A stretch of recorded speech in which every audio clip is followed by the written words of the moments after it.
নমস্কার বন্ধুরা, আজকে আমরা তৃতীয় পর্বে প্রবেশ করছি। আশা করছি ভিডিওগুলো যে আপনাদের কাছে আমি প্রেজেন্ট করছি ধীরে ধীরে এগুলো আপনার কাছে ভালোই লাগছে। একটু কমেন্ট করবেন, সাবস্ক্রাইব করবেন চ্যানেলটা, অবশ্যই সঙ্গে থাকুন। তো আজকে আমরা তৃতীয় পর্বে প্রবেশ করছি। আগের পর্বে দ্বিতীয় পর্বে কিন্তু আমি অনেকটা বিষয় ক্লিয়ার করেছিলাম যে ককটেলটা আমার ঘরে প্রথম ঢুকলো। এই পার্টের মধ্যে আমি ককটেলটার নিয়ে একটু বলবো যে ককটেলটা আমার ফার্মে যে আসলো, ভিআরিতে আসলো, তারপরে কি সমস্যাটা হলো, কি সমস্যাটা ফেস করলাম, এই ব্যাপারটা আজকে আমি শর্টের উপরে ক্লিয়ার করব। তারপরে ককটেল সম্বন্ধেও আরো অনেক ভিডিও হবে পরবর্তীকালে, যে কিভাবে আরো মানে অভিজ্ঞতা বেড়েছে, সাপ্লিমেন্ট সবকিছুর ব্যাপারে পরে আস্তে আস্তে আলোচনা হবে। কিন্তু ফার্স্ট পার্টটা যে আমার প্রথম ঘরে ককটেল ঢুকলো এবং প্রথমেই আমার লাইফের ফার্স্ট মানে প্রতিটা স্টেজেই আমি যখন ধীরে ধীরে পা দিই, প্রথমেই আমি বিভিন্ন রকম কিন্তু অভিজ্ঞতাগুলি ফেস করি। একদম প্রথমেই আমি অনেক রকম অভিজ্ঞতাগুলি কিন্তু ফেস করি, সেগুলি কিন্তু আজকে আমি আপনাদের সাথে কিন্তু আমি শেয়ার করছি। যাই হোক, এই তা আমি আগের ভিডিওতে বলেছিলাম যে ককটেল আমার ঘরে আসে, ককটেলটাকে আমি হারিয়েও দিই, এই অবধি হয়তো বিষয়টা ছিল। তা আজকে কিন্তু পুরো বিষয়টা ধীরে ধীরে আমি ক্লিয়ার করব। এটা নিয়ে আজকের ভিডিওটা আমি এটা নিয়েই আপনাদের সামনে তুলে ধরবো। প্রসঙ্গে চলে যাচ্ছি। তারপরে উনি আমাকে ককটেল দিলেন, ককটেলটা আমি বললাম যে কি না, ডিসেম্বরে ওরা হাড়ি নিচ্ছিল, এইটাই। এবার এখান থেকে হাড়ি নেওয়া ওর ধরলো, হাড়িতে ঢুকছে বেরোচ্ছে, বেশ বেশ ভালো, ওর অ্যাটিটিউড সুন্দর, বেশ ইয়ে। তো ওনাকে জিজ্ঞাসা করার পরে যে কি কি আমি পদক্ষেপ নেব, কি কি স্টেপ নেব, তো উনি আমায় তখন কি বললেন যে ওই সুব্রামাইসিন 250 দাও, আর অল্প ওই ক্যালসিয়াম ভাতের সাথে মেখে দাও, ছোলা দিতাম, ছোলা আর ভাত। ভুট্টার ব্যাপারে তখন কনসেপ্ট ছিল না, পরে আসে ভুট্টা যে দেওয়া যায়। তো পাখিটা জানুয়ারি মাস, তখন জানুয়ারি মাসে মানে ডিসেম্বর থেকেও হারিয়ে নিল, জানুয়ারি মাসে প্রচুর ঠান্ডা, তখন একদম মানে দারুণ ঠান্ডা। ওই সময়টাতে পাখিটা না, ফিমেল পাখিটা ঝিমিয়ে গেল, ঝিমিয়ে গিয়ে একটা কোনায় বসে থাকে, খাওয়া দাওয়াটা খুব কম কম করে করছে, এইরকম একটা সিমটম ও দেখাচ্ছে। মানে একটা ভিতরে ভিতরে খুব কষ্ট হচ্ছে আমারও, যে এই যে পাখিটার সেটিং হচ্ছিল, এই অবস্থা এরকম হয়ে গেল। ওনাকে আবার ফোন করলাম, সেই একই ব্যাপার, সুব্রামাইসিন 250 দাও, একটু ক্যালসিয়াম দাও, ঠিক হয়ে যাবে। ঠিক তো হচ্ছে না, ঠিক হচ্ছে না। যত মানে 2-3 দিনের মধ্যে ও বডিটা আরো হালকা হয়ে যাচ্ছে। আমি তো ধরতেও পারছি, দেখতে পাচ্ছি যে ও খাওয়া দাওয়া করছে না। তো ওনাকে বললাম, কাকু একটু এসে দেখো আমার পাখিটার কি অবস্থা, একটু দেখো না যদি ঠিকঠাক করতে পারো। উনি আসলেন, উনি এসে কি করলেন জানো, সুব্রামাইসিন 250 ওই এক ওষুধ, ওইটা একটু জলের মধ্যে দিয়ে ড্রপারের মধ্যে করে গুলে ওনার ওই পাখিটার মুখের মধ্যে 2 বা 3 বার খাইয়ে দিল। বলে দেখো আমি ওষুধ খাইয়ে দিলাম, এবার দেখো কি হয়। মানে এমন একটা ভাব করলেন যেন উনি একটা বড় ডাক্তারি করে ফেলেছেন। হ্যাঁ, একটা ডাক্তার ভাব দিয়ে ওই ড্রপারে করে নিয়ে খাইয়ে দিয়ে খুব একটা ডেলাবাজি করছে, এই তো আমি করে দিলাম, দেখো কি হয়। আমি তো তোমার থেকে চার্জও নিলাম না। উনি এই অভদ্রের মতন এই কথাটা বললেন যে আমাকে তুমি ডাকলে, তাও তো আমি চলেও আসলাম, আমি তোমার থেকে কোনো চার্জও তো নেই না, তুমি ডাকো চলে আসলাম। হ্যাঁ, ওনার মধ্যে ওই জিনিসটা নেই যে পাখিটা অসুস্থ হয়ে গেছে। মানে এদের মধ্যে মায়া দয়া বলে কিছুই নেই। একটা ব্রিডার বা একটা লাভার পাখির প্রতি যে ভালোবেসে পাখি পোষে, পাখিগুলোকে রাখে, পাখির থেকে ব্রিডিং করায়, বাচ্চাগুলোকে যত্ন করে, এই বিষয়টা কিন্তু এই ট্রেডার বা পাখি যারা কেনা বেচা করে তাদের মধ্যে বিন্দুমাত্র নেই। তারা সবসময় কিন্তু এটাই চাইছে যে আপনার পাখিটা মরে যাক, আপনার পাখিটা মরে গেলে আপনি ওর থেকে আবার একটা পাখি কিনতে পারবেন। তাদের কিন্তু সবসময় চিন্তা ভাবনাটা এটাই। কাজে তারা ট্রিটমেন্ট সম্বন্ধে জানার আগ্রহ তাদের বিন্দুমাত্র থাকে না। এই জন্য হাটে ঘাটে মাঠে কোনো স্ট্যান্ডার্ড প্রোডাক্ট, কোনো ভালো জিনিস, ভালো যেটা পাখির জন্য সত্যিকারের পাখির জন্য ভালো করছে, সেই ধরনের প্রোডাক্টকে ওরা ইগনোর করে। কেননা এই প্রোডাক্টগুলিকে যদি ওরা লোকের কাছে দেয়, তাহলে ওদের যে মেন বিজনেস, এই যে পাখি কেনা বেচা করার বিজনেস, এইটা কিন্তু ওদের ঘাটতি হবে। এই জন্য ওরা ভালো জিনিসটা, ভালো প্রোডাক্টটাকে ওরা ইগনোর করে। ওরা কিন্তু প্রোডাক্ট বেচে, ওরাও প্রোডাক্টকে রাখে, ওরাও প্রোডাক্ট নিয়ে কাজ করে, কিন্তু ওরা সেগুলো এমন কিছু প্রোডাক্ট নিয়ে কাজ করে যেগুলিতে এমন কিছু হেলদে হবে না। ওরা ব্যবসা করবে, ওদের ব্যবসা হবে, কিন্তু পাখিরও সেরকম লাভ হবে না, আপনারও সেরকম লাভ হবে না। ঠিক আছে, পাখির মৃত্যুর পার্সেন্টেজটা জায়গায় থেকে যাবে। ওই যে যেরকম সুব্রামাইসিন 250 এটা তো দিয়ে দিচ্ছে, এইরকম ধরনের কিছু একটা হয়তো। এখন বর্তমানে সিফা আছে, আরো কিছু কিছু ওষুধ সব বেরিয়েছে যে একটা ওষুধের 10 রকম কাজ হয় না? এই সমস্ত ওষুধ আবার এখন চলে, কিছু হলেই সিফা দাও, কিছু হলেই সিফা দাও, এরা বলবে। আর কোনো নলেজেবল লোক কিন্তু বলবে না সিফা সিফা দাও, তাই না? এরা বলবে, এদের কাছ থেকে যখন পাখি নেবেন তখন বলবে সিফা খাওয়াও, টনিবাট খাওয়াও, আরো আরো এখন নতুন নতুন কিছু কিছু জিনিস বেরিয়েছে, ওই সমস্ত বলবে। হ্যাঁ, বলে যাবো কি হবে, কিছু আপনি খাওয়াবেন খাওয়াবেন খাওয়াবেন, হয়তো একটা পাখি ঠিক হয়ে যেতেও পারে, ঝড়ে বক মরে ফকিরের কেরামতি পারে, ওইরকম পরিস্থিতি, তখন আপনি ভাববেন মনে হয় শিফাটা খুব ভালো কাজ করলো, তা নয়। হয়তো কোনো কারণে ওই ধরনের একটা জিনিসের দরকার ছিল, পাখিটা হয়তো সুস্থ হয়ে গেল, আর 10% হয়তো সুস্থ হয়ে গেল, 90% ঝাড়, এরকম ভাবে পাখি নষ্ট হয়ে যায়। তখন বলবে এই তো সিজনটা এরকম ছিল, পাখিটা এরকম হয়েছিল, এই জন্য হয়তো এরকম হলো, এই না করে আপনাকে একটা বুজুম বাজুম দিয়ে তারপরে আপনি আবার, এই যে আমার যেমন পাখিটা মারা গেল, আমার পাখিটা পরের দিন মারা গেল, উনি ওষুধটা খাইয়ে দিয়ে দিল, তার ঠিক পরের দিন না, তা সেদিনই সন্ধ্যায় সন্ধ্যায় পাখিটা মারা গেল। মারা যাওয়ার পরে আর কি বলবো, কষ্ট।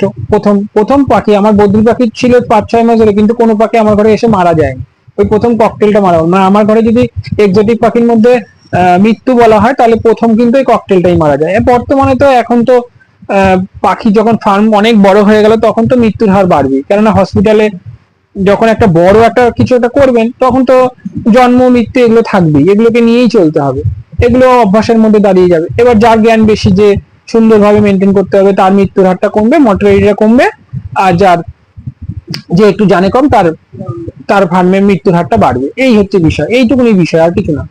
মৃত্যু হয় না কারোর ফার্মে, এটা হয় না যে কারোর কারোর পাখি মরে না, কারোর পাখি অসুস্থ হয় না, এই সমস্ত ডায়লগ, এগুলো ডায়লগ। পাখি অসুস্থ হয় না, পাখি মরে না, এগুলো হয় না কখনো। পাখি যদি অসুস্থই না হয়, তাহলে তুমি ট্রিটমেন্ট জানলে কি করে? অনেকে বলে আমার ঘরের পাখি অসুস্থ হয় না, আমার ঘরের পাখি খুব ভালো থাকে। আর তোমার ঘরের পাখি যদি তুমি ভালোই থাকে, তাহলে তুমি ট্রিটমেন্ট গুলো জানলে কি করে? অসুস্থ হবে, ট্রিটমেন্ট করবে, তবে তো তুমি ট্রিটমেন্ট গুলো জানবে, নাহলে তুমি তো জানতেই পারবে না। তোমার জানাটা তো একটা জায়গাতেই সীমাবদ্ধ থাকবে। প্রবলেম হবে, প্রবলেম ফেস করবে, সেটা নিয়ে এক্সপেরিমেন্ট হবে, সেটা কি ধরনের সাপ্লিমেন্টে সেটা সারানো যায়, এইভাবে প্রোগ্রেস হয়। এবার যখন আপনি জেনে গেল, তখন হয়তো ওগুলো ট্রিটমেন্ট করতে করতে হয়তো, যেমন এখন আমার ঠাকুরের কৃপায়, আপনাদের আশীর্বাদে এবং আমার এই যে এত গবেষণার কারণে মৃত্যুর হারটা খুবই কম। এবার বয়স হলে মরে, বয়স হয়ে গেছে, একটা পাখি, একটা বেঙ্গুলি ফিঞ্চ আমার 4-5 বছর হয়ে গেছে, এখন তো আমি পাখি অনেকই বিক্রি করছি না, এখন পাখি পুরো যেরকম আছে সেরকমই। এই কারণে এই দামে আমি পাখি বিক্রি কি করব, কি দেবো, তার থেকে থাক করে এইরকম। তাই কিছু কিছু পাখি বয়স হয়ে যায়, মরে যায়, সেটা আলাদা কথা, সেগুলি তো হবেই, সেটা যা থাকবে তারই হবে, সেটা আলাদা কথা। তো প্রথম আমার এই ককটেল পাখিটা কিন্তু মারা গেল। একটু সাবস্ক্রাইব করবেন, ইউটিউব চ্যানেলে ভিডিওটা ছাড়া হবে, একটু সাবস্ক্রাইবের মাত্রাটা একটু বাড়াবেন, তাহলে আমার ভিডিও করতে ইন্টারেস্টটা একটু বাড়বে। একটু লাইক কমেন্ট করবেন, ভালো লাগবে, ভিডিওটা ভালো লাগলেও সেটা বলবেন, তাহলে কি হয়, ইন্টারেস্টটা বাড়ে। কারণ আমি তো এটাতে লং প্রসেসে ভিডিওগুলো চলবে, বহু রকম টপিকস নিয়ে আলোচনা হবে, গল্প হবে, একটা গল্প, আমি ওরকম শর্টে না, একটা ব্লগ গল্পের মতন করে করে আমি আপনাদের সামনে প্রেজেন্ট করছি। তাতে কি হয়, তাদের বলতে সুবিধা হয়, ভালো লাগে, একটা গল্পের মাধ্যমে বললে ভালো লাগে। এইরকম ককটেলটা মারা গেল।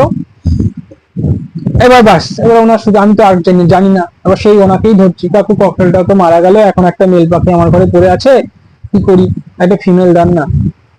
হ্যাঁ, এই রে, আমার কাছে তো এখন ফিমেল নেই, দাঁড়াও দেখছি, সেই একই অবস্থা। আর আমিও তখন এদিক ওদিক সেদিক অনেক জায়গায় খুঁজলাম, যারা পাখি পাখি যেখানেই পাখির ডাক দেখতাম সেখানেই দাঁড়াতাম, যে ককটেল করেন কিনা, আমার কাছে একটা ফিমেলের দরকার, এরকম ভাবে ফিমেলটা খুব খুঁজলাম, বেশ কয়েকদিন একটা ফিমেল পাখি পাওয়া যায়, কারণ মেলটা ঠিক খুব, আমার তো মানে যতটুকুই জানি ওর ছিল, পাখিটার ব্লাড লাইনটা ভালো ছিল, মানে যে ঘরের থেকে এনে আমাকে পাখিটা দিয়েছিল খুব ভালো, মোটা ঝুটি ডবল ঝুটির পাখি, ওই সময় সিঙ্গেল ঝুটি না ডবল ঝুটির পাখি। এখনো আমার ঘরে যা ককটেল আছে সব ডবল ঝুটির ককটেলই আছে, বেশ বড় সাইজ, সুন্দর। এবার ওই পাখিটা তখন পুরো ম্যাচুরিটি হয়ে বসে আছে, পাখিটা বড় সাইজ হয়ে, আর সারাদিন চিৎকার করে ফাটিয়ে দিচ্ছে, একা সিঙ্গেল হয়ে গেছে, একদম হাড়ি নিচ্ছিল, পেয়ারটা একদম সেটিং হয়ে গেছিল, ওই সময় ফিমেলটা মারা গেল। তারপরে আমি আর বাজার থেকে কোনো ফিমেল আমি পেলাম না, ওনার কাছে আমি আবার বলার পরে উনি আমার একটা ফিমেল দিল, খুব বড় সড়ো একটা সুন্দর ফিমেল আমাকে দিল। আমাকে তখন 350 টাকা দাম নিল, 700 টাকা জোড়া, 350 টাকা বলে, সিঙ্গেল ফিমেল কিন্তু 350 400 এরকম একটা একটু দাম নিল, দাম দিয়ে আমাকে ফিমেলটা দিল। তা আমার পাখিটা রাখা ছিল প্রথম কথা, তো ওখানে রোদ্দুরটা কম আসতো, শীতকাল তো রোদ্দুরটা কম আসতো, ওই জন্যই হয়তো এগ বাইন্ড হয়ে গেছিল পাখিটা মেটিং করতে গিয়ে, মেটিং করেছিল, ডিম হয়তো আসছিল, পাখিটা ডিমটা ছাড়তে পারেনি, এগ বাউন্ডিং হয়ে গেছিল, যার ফলে পাখিটার মৃত্যু হয়। এবং আরেকটা বিষয় যেটা নলেজ পরে আসলো, পরে জানলাম, পরে যত অনেক বিডারের সাথে আলাপ আলোচনা হয়েছে, অনেক কিছু জেনেছি, পরে যেটা জানলাম সেটা হচ্ছে শীতকালে কিন্তু ককটেল এসে বিটটা নেওয়া ঠিক না, শীতকালে ককটেলের সিজন না, শীতকালে ককটেল একটু শীতিয়ে থাকে।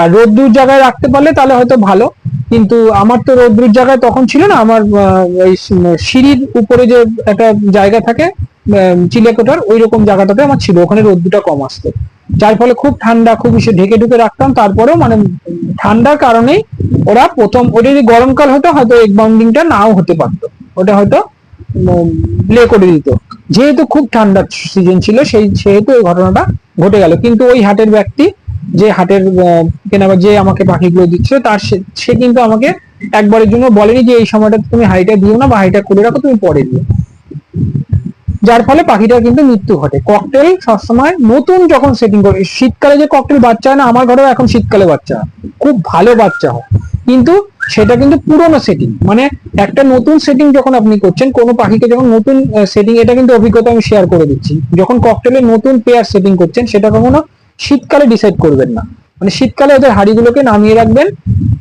আবার মোটামুটি ফেব্রুয়ারির ফার্স্ট উইকে বা জানুয়ারির লাস্ট উইকে যদি গরম গরম গরম ভাব এসে যায়, তখন আপনারা হাইটাকে দিতে পারেন এই সময় সিজনে।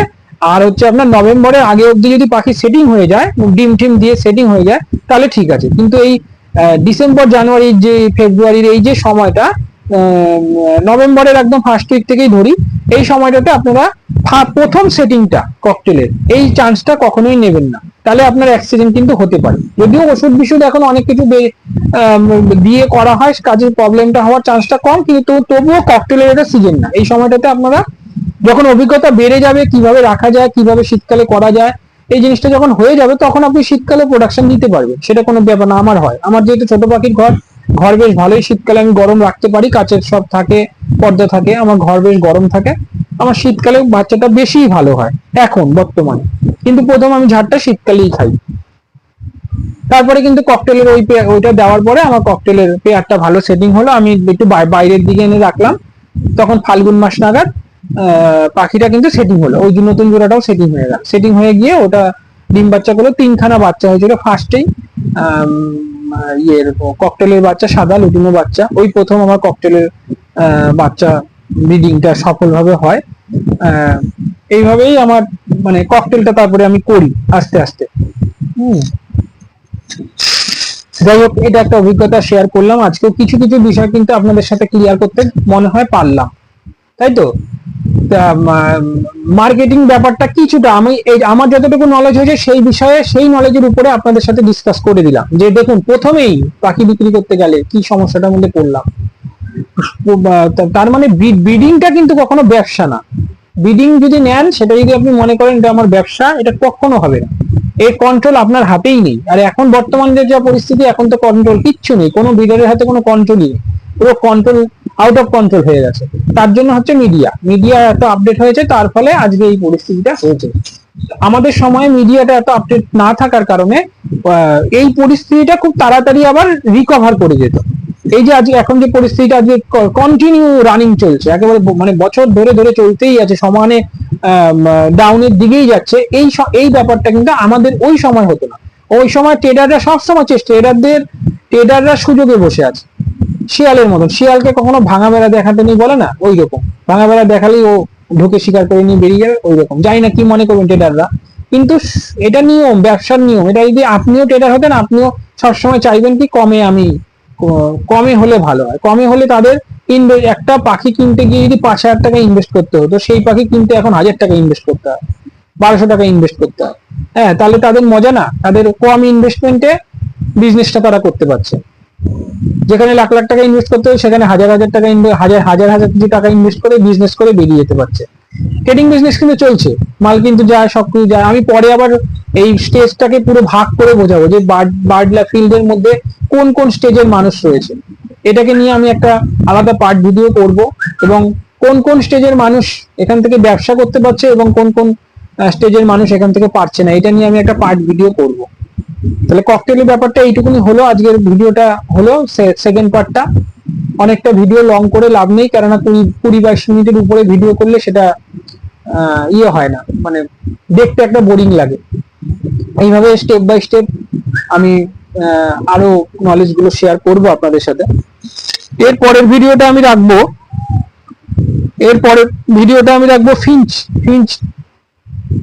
ফিঞ্চটা আমি কখন করি এবং ফিঞ্চের অল্প অর্ধেক সাকসেসের উপরে নর্মাল ফিঞ্চ নিয়ে বলবো। তারপরে জাভা, গোল্ডিয়ান ফিঞ্চ এগুলো আমার লাইফে আসে, এবং এখন তো গোল্ডিয়ান ফিঞ্চ বা ফিঞ্চ গ্রুপের বহু রকম ভ্যারাইটি, মানে বহু রকম বলতে মোটামুটি এখন আমি ব্রিডিংটাকে খুবই চাপিয়ে করছি, মানে ব্রিডিংটার দিকে আমার এখন সত্যি কথা মানে আর ইন্টারেস্টটা সেইভাবে দেখাচ্ছি না। তার কারণ মার্কেট যতক্ষণ না পর্যন্ত একটা স্টেবল জায়গায় আসছে, আমার মনে হয় না যে এই মার্কেটে ব্রিডিং নেওয়া বা ব্রিডিং করে আমার কোনো লাভ আছে বা কারোরই কোনো লাভ আছে। কিন্তু যারা চাষি ভিত্তিক ভাবে করে, আমি এগুলোকে নিয়ে পরে আরেকটা ভিডিও করব। আজকের মতন আমি ভিডিওটা আর বাড়াচ্ছি না, সেকেন্ড পার্টটা এইটুকুনি রাখলাম। কিছু হয়তো অভিজ্ঞতা আমি শেয়ার করতে পারলাম আপনাদের সাথে। ঠিক আছে, গুড নাইট, নমস্কার বন্ধুরা। আজকের মতন আমি ভিডিওটা এখানে এন্ড করছি।